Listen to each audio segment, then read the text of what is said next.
नमस्कार, प्रवाह साक्षी news centre पर आप सभी का स्वागत है।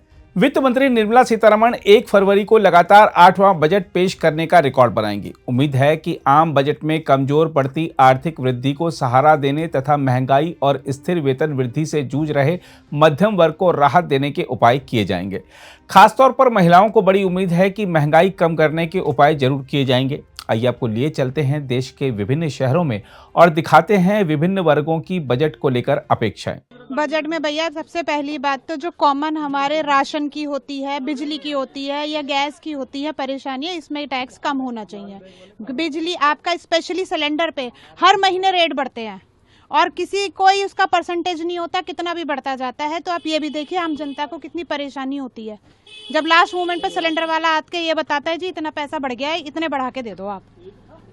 तो भाई साहब उससे बजट भी खराब होता है और अपनी जेब भी खाली होती है और हर चीज का फर्क पड़ता है सर। राशन भी देखिए आप, दिन दुगनी रात चौगनी तरक्की कर रहा है सामान, इतनी सैलरी नहीं बढ़ती। हाँ, महंगाई इतनी बढ़ रही है, आप ये देखिए इतनी सैलरी नहीं बढ़ती लेबर्स की और फैक्ट्री में काम करने वाले वर्कर्स की, चाहे ऑफिस में बैठा स्टाफ हो, इतनी सैलरी नहीं बढ़ती जिस हिसाब से उसका स्तर बढ़ता जा रहा है आपकी महंगाई का और टैक्स का। देखिए जी, टैक्स एक शब्द ऐसा है, टैक्स का नाम सुनते ही आम जनता पागल हो जाती है, क्योंकि टैक्स के चक्कर में सारी महंगाई बढ़ती है और वो सब महंगाई जनता की जेब से जानी है।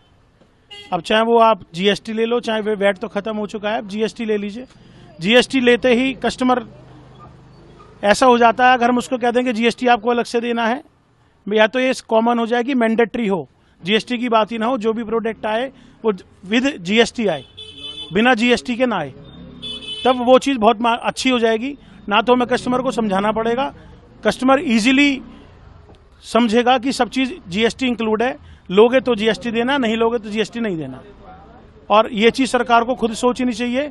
जीएसटी के लिए आम जनता के आगे सबसे ज़्यादा प्रचार करना चाहिए, जिससे कोई भी आम आदमी या उसकी पॉकेट उसे ना लगे कस्टमर को कि मेरी जेब से कट रही है। स्वास्थ्य सबसे बड़ा आदमी के जीवन का महत्वपूर्ण एक विषय है। स्वास्थ्य कुछ भी करता है, सबसे पहले स्वास्थ्य आगे आता है। सरकारी अस्पताल लीजिए, सबसे पहले कोई भी अच्छा एक मिडिल क्लास या अपर क्लास आदमी सरकारी अस्पताल जाना नहीं चाहता, क्योंकि वहाँ पे व्यवस्था सुचारू रूप से नहीं है।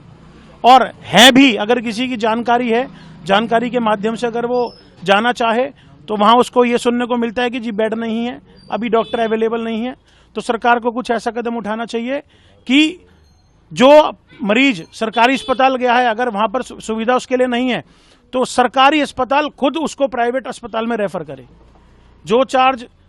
जो भी मिनिमम चार्ज होता है सरकारी अस्पताल का, प्राइवेट अस्पताल में भी वही चार्ज लगना चाहिए। बिजली आप समझ सकते हैं, केजरीवाल सब निःशुल्क कर रखा है, कई प्रदेशों में भी चल रहा है, स्वास्थ्य भी निःशुल्क कर रखा है।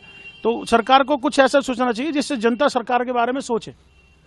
स्वास्थ्य, बिजली और शिक्षा, तीनों चीज सबसे मेन है आम आदमी के लिए, क्योंकि आज की कंडीशन ऐसी है, जो कमा रहा है वो खर्च कर रहा है और सबसे ज्यादा इन्हीं तीनों चीजों में खर्च कर रहा है।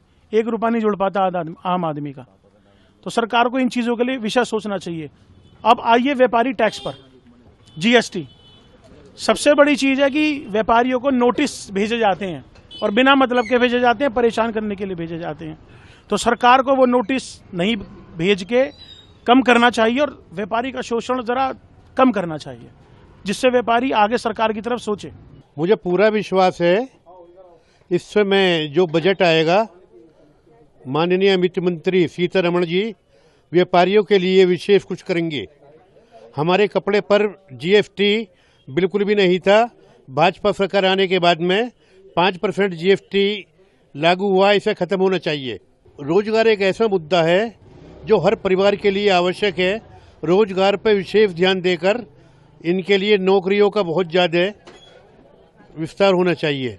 इनकम टैक्स भी छूट होनी चाहिए। मध्यम वर्गीय बहुत आदमी परेशान है आज की तारीख में, व्यापारी खास तौर से, क्योंकि हर आदमी कई तरह का टैक्स देता है।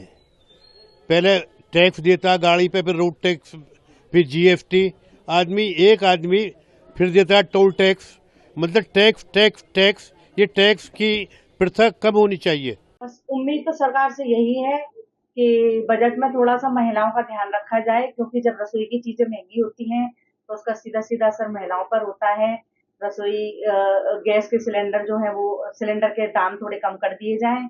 और अभी आप देख रहे हैं कुछ दिन से पता चला है कि आटा भी बहुत महंगा हो गया है, तो थोड़ा सा इन सब चीजों पर सरकार को पाबंदी लगानी चाहिए और थोड़ा सा बजट में महिलाओं का विशेष ध्यान रखना चाहिए, क्योंकि हम आधी आबादी हैं और हम ही पूरी ताकत रखते हैं किसी भी सरकार को बनाने में और गिराने में। सर, केंद्र सरकार का जो बजट आ रहा है उससे हमारे किचन पे बहुत फर्क पड़ा है। जिस तरीके से तेल, घी, आटा, सारी चीजें किचन की महंगी होती चली जा रही है, तो हम बस यही उम्मीद करते हैं कि सारी चीजों पर केंद्र सरकार ध्यान दे और इन सब चीजों के रेट को थोड़ा कम करे, जिससे कि हम महिलाएं अपने किचन को व्यवस्थित रख सकें। मोदी जी के बजट से अब की बार हमें बहुत सारी उम्मीद है और देखिए गैस सब्सिडी घटनी चाहिए और जो भी खाद्य पदार्थ जो भी सामान है उस सब की रेट घटनी चाहिए, क्योंकि बहुत परेशान है, जैसे कि दाल, चीनी, शक्कर, जो भी चीजें हैं, ये सारी चीजें घरेलू चीजें जो खाने की हैं उन पर रेट घटनी चाहिए। और उम्मीद तो बहुत सारी है, पर उम्मीद टूट जाती है हर बार। अब देखते हैं कि उम्मीद खरी उतरती कि नहीं उतरती। ऐसे तो सरकार बहुत कुछ कर रही है महिलाओं के लिए, लेकिन जैसे हम लोग बिजनेस वुमेन भी हैं और घर भी चलाते हैं, तो थोड़ा रियायत होना चाहिए। घरेलू जैसे सिलेंडर हो गया उसमें थोड़ा रियायत होता, और जैसे टैक्स का है उसमें थोड़ा सा कंसेशन होता तो ठीक रहता। इस बजट से यही उम्मीद है हम लोग। क्या आप लोग मिडिल क्लास? हाँ, हम लोग मिडिल क्लास हैं तो थोड़ा सा दिक्कत हो जाता है सारा, तो यही है कि थोड़ा इसमें थोड़ी और रियायत होती तो सही रहता। देखिए, उम्मीद तो हर बार कर रहे हैं, लेकिन अब वित्त मंत्री पे डिपेंड करता है कि इस बार निराश ना करें। हाँ, क्योंकि बिजनेस सेक्टर वाले लोग तो बहुत परेशान है, मतलब जैसा रवैया चल रहा है उससे। हम लोगों का बिजनेस है, जीएसटी में थोड़ा सा और ईजियर हो जाना चाहिए, लोगों को सहानुभूति। आप एक तरह से समझिए कि जो ईमानदार है उसको जीएसटी में बहुत तरह का परेशानी है, और जो बेईमान है रोज़ पेपर में देख रहे हैं कि जीएसटी पे घोटाला किए जा रहे हैं, तो उसको थोड़ा और मतलब सही तरीके से सेट करना चाहिए। हाँ, जीएसटी का स्लैब का नहीं है, लेकिन मतलब ईजियर होना चाहिए। और दूसरा कि जो टैक्स हम ही लोग पे कर रहे हैं, और कुछ उसका मतलब एक वो मिलना चाहिए कि भाई टैक्स का बोझ जिसके ऊपर डाल रहे हैं उसको भी तो कुछ बेनिफिट हो। अब आप सोचिए कि 100 रुपये में का माल अगर हम लोग बेच रहे हैं तो 28 रुपये तो वहीं चल गया, हम लोग को बचा क्या 5-7 रुपये 8 रुपये। तो कभी कभी तो ये लगता है कि सरकार से हम लोग फ्रेंचाइजी ले लिए किसी स्टोर का और वो चला रहे हैं, उस तरह का फील आता है। बाकी देखिए, मोदी हर्ष नाम है, मोदी जी है तो मुमकिन है। बाकी प्रधानमंत्री से तो पूरा उम्मीद है कि अभी तक इतने अच्छे से लेके आए हैं, आगे भी पहले से तो बहुत ज़्यादा डेवलपमेंट भी हुआ है। जो मतलब टैक्स का पैसा है वो सही जगह पे लग रहा है, डेवलपमेंट हो रहा है, लेकिन जो टैक्स पे कर रहा है उसको भी थोड़ा उसका वो मिलना चाहिए। देखिए, एक्सपेक्टेशन तो बहुत है in terms of budget, but reason Bing ये गवर्नमेंट लास्ट 10 ईयर से जो काम कर रही है, it's only for the sake of businessman, और मिडिल क्लास का तो कोई इसमें स्कोप दिखता नहीं है एज ऑफ नाउ। तो उम्मीदें रखते हैं कि कुछ मिडिल उम्मीद आप रख सकते हैं, बिल्कुल रख सकते हैं, बिकॉज जब तक उम्मीद है दुनिया कायम है। बट एज ऑफ नाउ हमको नहीं लगता कि बहुत कुछ है इसमें। बट ठीक है, अगर 10 लाख से अभी बात चल रही है कि 10 लाख के ऊपर ही टैक्सेशन होगा, अगर हो जाए तो अच्छा है। जिसमें गरीबों का कल्याण हो, और खासकर रिटायर्ड किए हुए आदमियों का इनकम टैक्स में रिबेट जरूर मिले भाई। क्या इतना ना महंगाई बढ़ गया है कि बहुत खर्च चलाना मुश्किल हो रहा है, इसलिए सरकार से आग्रह मैं करता हूँ कि कम से कम इनकम टैक्स में रिबेट मिले ताकि गरीबों का कल्याण संबंधी बजट पेश हो। जो भी महंगाई है उस पर थोड़ा सा कमांड होना चाहिए, जैसे तेल हो गया और भी कुछ है, खाने पीने की चीज़ें हैं, जो उस पर थोड़ा सा अगर रिबेट हो तो और ठीक रहेगा। देखिए, अब तो क्या कहा जाए, उम्मीद तो हर कोई रखता है। सरकार से यही उम्मीद है कि हाँ, कुछ तेल को सस्ता किया जाए ताकि हम लोग को राहत मिले। हम लोग मिडिल क्लास आदमी हैं, मिडिल क्लास के लिए उसी तरह का बजट बनाया जाए ताकि मिडिल क्लास आदमी सर्वाइव कर सके। उम्मीदें हैं कि कुछ? हाँ, उम्मीद तो है, सरकार से उम्मीद है कि हाँ, इस साल जो है बजट में तेल को या अन्य मिडिल क्लास की जो ज़रूरतें हैं वो सभी कुछ सस्ता हो, हद तक सस्ता हो, ताकि हम लोग सर्वाइव कर सकें। महंगाई लगता है और बढ़ जाएगा, महंगाई का जो बजट का है बहुत बढ़ जाएगा, हमको जैसा फील होता है।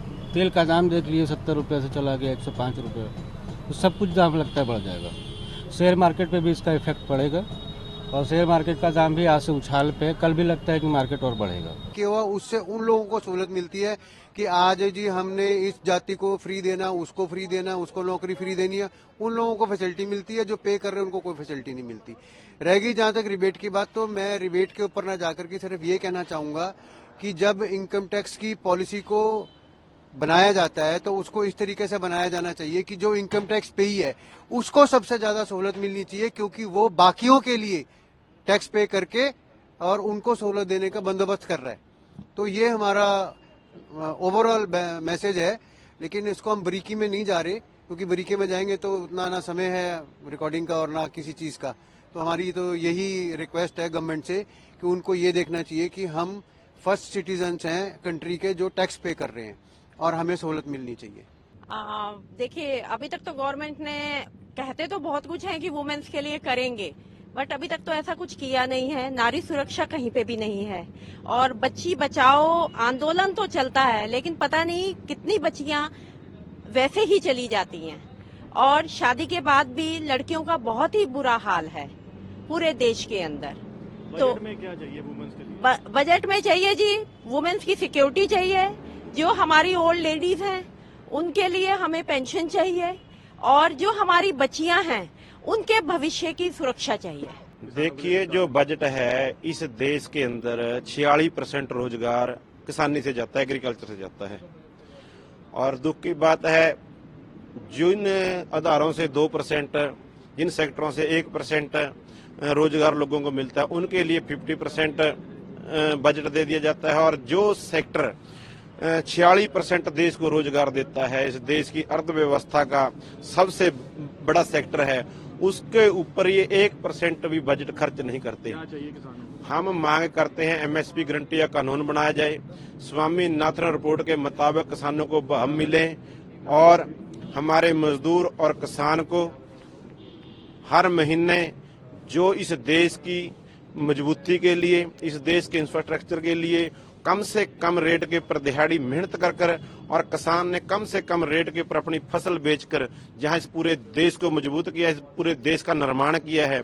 जैसे कोई भी सेक्टर के अंदर कोई सेवाएं करता है, चाहे वो कर्मचारी है, चाहे कोई मिलिट्री के अंदर है, हम भी वैसे ही मांग करते हैं कि 46% इस देश को रोजगार देने वाले सेक्टर को भी 46% हिस्सा मिलना चाहिए।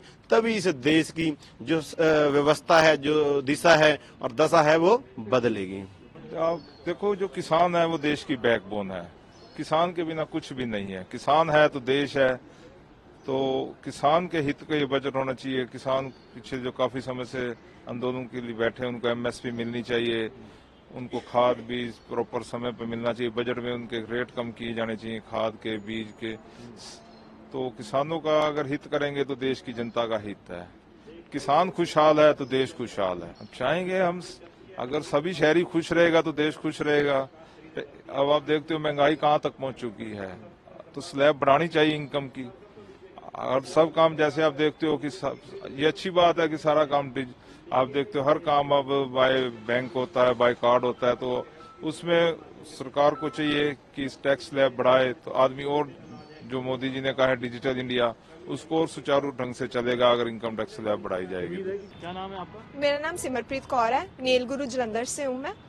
और मैं बजट के लिए तो मैं बहुत ज्यादा एक्साइटेड हूँ, बट मैं एक चीज बोलना चाहूंगी कि जो एक वुमेन सेफ्टी है, वो गवर्नमेंट को हमें बहुत ज्यादा एक कदम उठाना चाहिए अपनी वुमेन सेफ्टी के लिए, क्योंकि वो बहुत ज्यादा इंपॉर्टेंट है। क्योंकि आजकल 6 दिन का बच्चा भी सेफ नहीं है 60 साल तक के औरत तक के, तो इसके लिए मतलब उनको उठाना चाहिए। अगर आप भी लेना चाहते हैं देश दुनिया की तमाम जानकारी तो आज ही सब्सक्राइब करें हमारे चैनल को।